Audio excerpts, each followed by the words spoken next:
Саламатсыздарбы, кымбаттуу кесиптештер. Бүгүн сиздер менен экранды скриншот кылып, компьютердин экранын кантип иштейбиз, ошондой эле скриншоттор программасы менен кантип иштейбиз. Алгач биз программасыз эле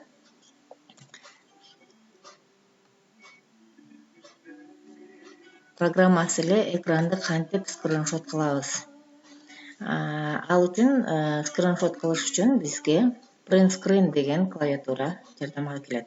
Ушул print screen клавишасын бир басуу менен биз ушул жалпы экранды сүрөткө тарта алдык. Азыр биз мына клавишаны бастык, экранды сүрөткө тарта алдык. Бул сүрөт менен Word'да иштесек болот, Paint'те иштесек болот, ошондой эле PowerPoint'та. Алгач биз Word'го коюп көрөлү. Word'ду ишке чегиребиз. Ал үчүн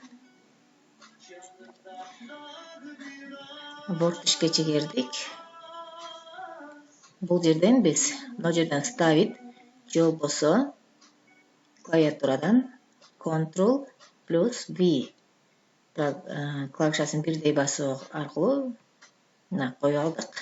Биздин компьютердин экранын JPEG форматта сүрөт кылып коюп берди. Бирок Word'га алып келгенден кийин бул сүрөттү эч кандай өзгөртүүсүз, бир гана чоңойтуп, кичирейтип, өлчөмүн гана өзгөртө алышыбыз мүмкүн. Башка, мисалы үчүн, ашыкча жерлерин кыркып ала албайбыз. Бул Word'го коюп, ушул экрандын бети тууралуу, ушул ар бир программа тууралуу маалымат берсеңиз болот. Кийинкиси PowerPoint'ке кантип коебуз? PowerPoint'ти ишке чегиребиз ошондой эле.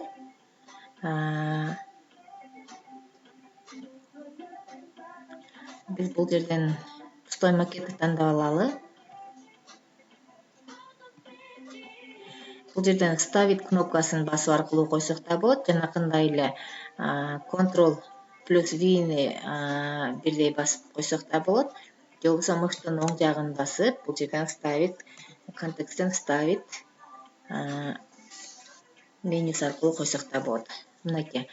PowerPoint'ка койгондо дагы Word'догудой эле бул сүрөттү эч кандай өзгөртө албайбыз. Анимация беришибиз мүмкүн, өлчөмүн кыскартышыбыз мүмкүн, же болбосо дизайн катары беришибиз мүмкүн. Кийинки программа бул Paint'ке кантип коебуз? Paint'ке коебуз. Paint ишке чегирейин. Бул жерден Paint'тен ставить кнопкасын басуу аркылуу мынакей ушул сүрөттү койдук. Эми Paint'те ошол кайсы бир бөлүгүн кесип алсак болот. Мисалы үчүн, мына Word деген эле жазууну кесип алсак.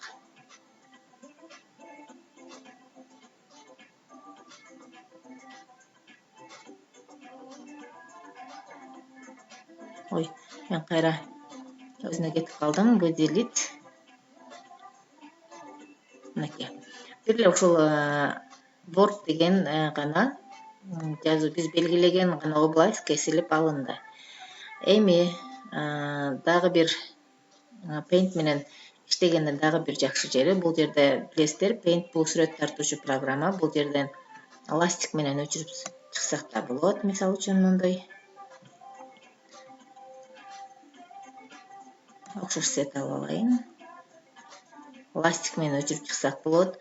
Керектүү областты жанакындай кесип алсак болот. Же болбосо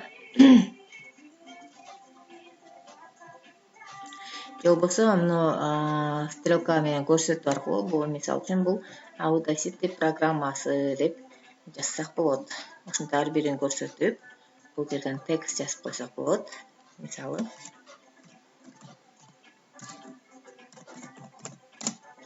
Ошол сыяктуу Paint'ти өзгөртүп алсак болот. Paint'те кесип алсак да болот, өзгөртүп алсак да болот, же болбосо булардын өсүнө сүрөт тартып койсок дагы болот. Эми Paint'те биз сүрөттү кесип алайлы, выделить, прямоугольный. Мисалы үчүн бизге мына ушул 3 эле программа керек болду. И бул жерден биз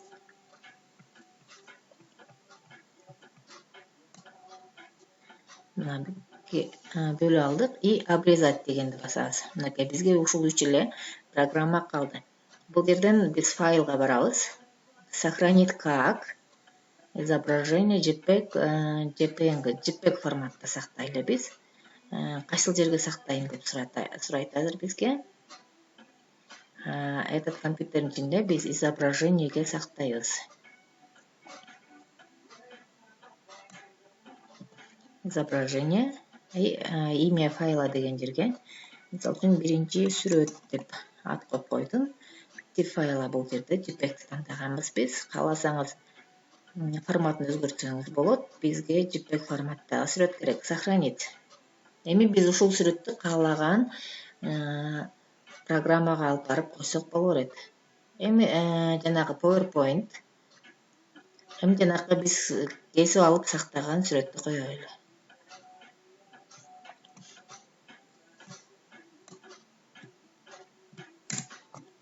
Вставка. Бул жерден рисунки. Изображениенин ичинен жанагы биринчи сүрөт дегенди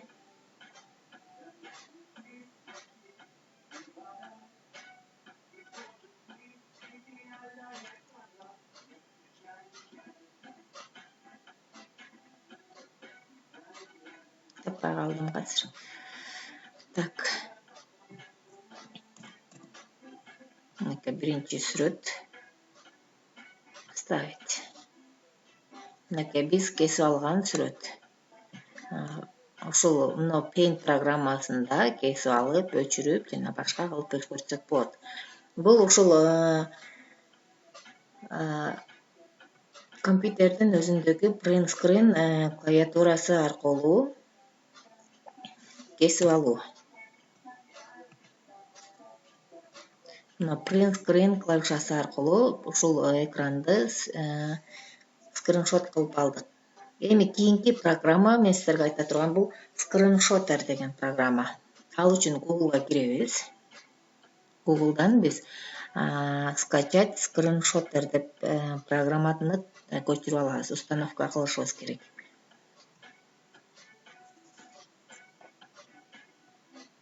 Бул издөөчү жолчого скачать Screenshot. Биз мына каалаган бир түрүн тандап алсаңыздар боло берет. Мисалы мен мына биринчиде турганды тандап алдым. Бассак бизде мына Screenshot программасы жөнүндө кыскача маалымат берилген. Мына төмөн жакта кантип иштеш керек. Жана бул жерде скачать бесплатно деген турат. Бул Windows 10, 8, 7, Vista жана XP'лер үчүн иштейт. Биз ушул Screenshot программасын установка кылабыз азыр. Кичинекей эле 17,6 мегабайт кичинекей эле программа. Мына бизде көчүрүп бүттү.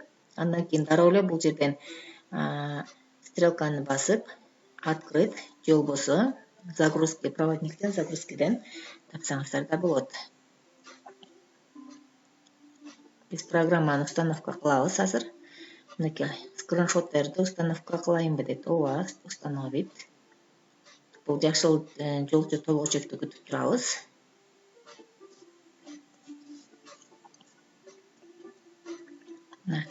Закрыть.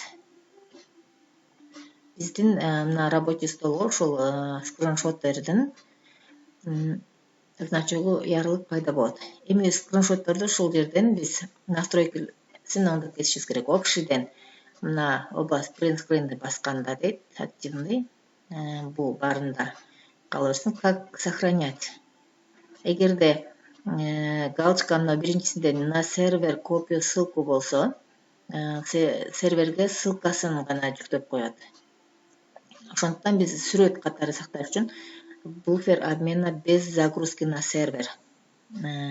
Ошондой эле кайсыл жерге сакташын көрсөтүп коюшубуз керек. Ал үчүн бул жолчонун оң тарабындагы 3 чекитти басып, бул жерден изображение дегенди тандап алабыз.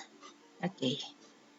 Формат, сохранять формат JPEG же болбосо PNG. JPEG тандап коелу. Качество JPEG. Рисование. Всегда активировать. Кала берсин. Видео. Бул дагы на сервер копию. Буфер обмена. сохранить.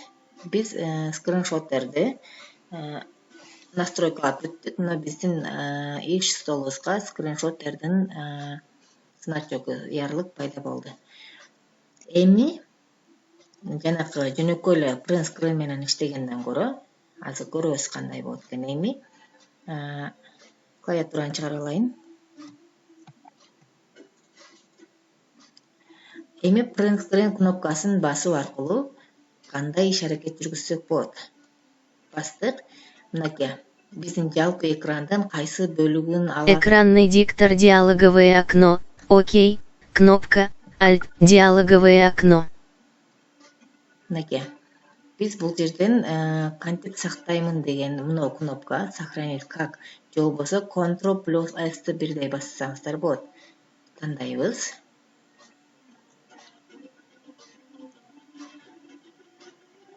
Биз кайсы жерге сакташыбыз көрсөтөт. Сохранение диалоговое окно. Имя файла. Скриншот 21 мая.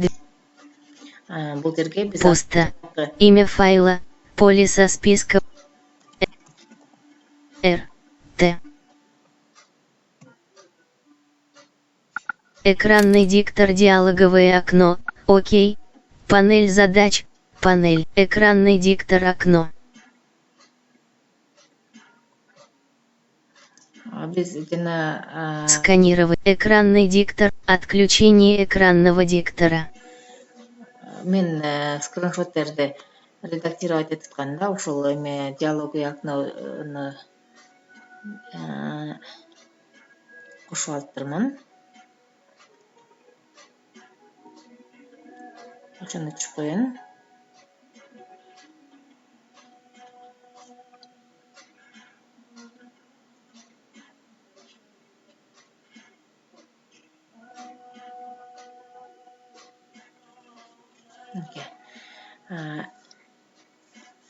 Эми биз жанакы сүрөттү бортко алып келип коелу.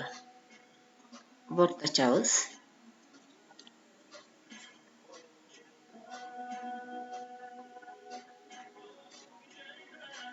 Бизге пустой новый документ керек. Ошол жерге ставить. Эми жанакындай сразу эле ставитти бассак чыкпайт. Вставка бул жактан эми сүрөт алабыз, рисунки. Жанакы изображениеде экинчи сүрөт деп сактаганбыз.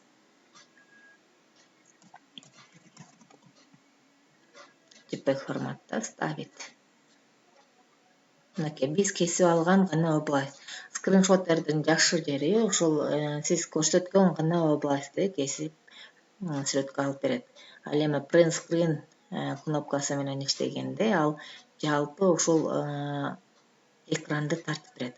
Print screen'ди басканда деле азыр мынакей бизге кайсы областты кесип алайын деп атат. Бизге мисалы үчүн мына планета знаний деген программа жөнүндө айткыбыз келсе, ошону эле кесип алабыз. Бул жерден сохранить этебиз. Бул жерден буфер обменге түшөт. Бул серверге түшөт. Жабуу кнопкасы, артка кайтуу. Бул ушул жерден сет өзгөртүү. Ошентип иштесеңиздер болот.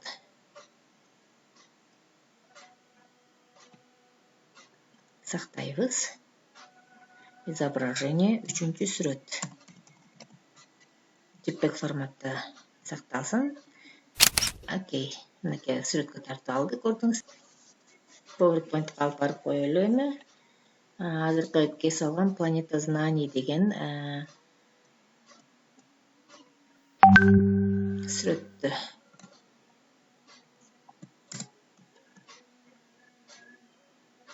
Ставка. Рисунок. Бул жерден 3-чү сүрөт. Азыр биз планета знаний деген гана бөлүгүн кылып алдык эле. Ошол боюнча, ошол гана область бизге сүрөт болуп түштү. Скриншоттер жана print screen клавишасы жөнүндө маалымат аз да болсо маалымат бергенге аракет кылдык. Көңүл бурганыңыздарга рахмат.